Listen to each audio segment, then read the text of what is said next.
آج کی کلاس میں انشاءاللہ حلق کا دوسرا حصہ جس کو وسط حلق کہا جاتا ہے، یعنی حلق کا وہ حصہ جس کو درمیانی حصہ کہتے ہیں، اس کے نام سے ہی ظاہر ہے حلق کا سینٹرل پارٹ۔ سینٹرل پارٹ سے کتنے حروف ادا ہوتے ہیں؟ 2 حروف ادا کیے جائیں گے، عین عین ح۔ ان 2 حروف کی ادائیگی کس طریقے سے آسانی کے ساتھ کی جائے، مزید ادائیگی میں بہتری کیسے لائی جائے، آج انشاءاللہ اس کو دیکھیں گے۔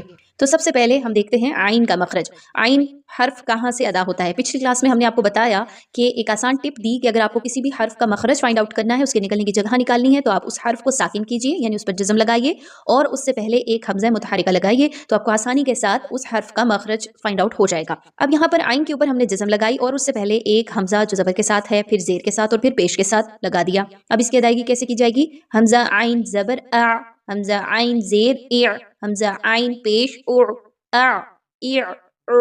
کلیئر ہو گئی یہ چیز؟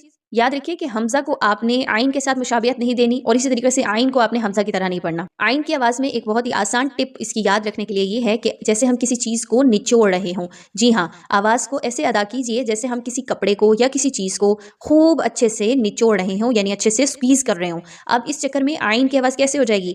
عین عین عین، ٹھیک ہے، یعنی اچھے طریقے سے آواز ڈیپ جا کے موو کر رہی ہے، آواز میں گہرائی ہے، ٹھیک ہے۔ آپ نے اس کو اوپر اوپر سے ادا نہیں کرنا ہے، عین عین عین، بہت سے لوگ ایسے پڑھتے ہیں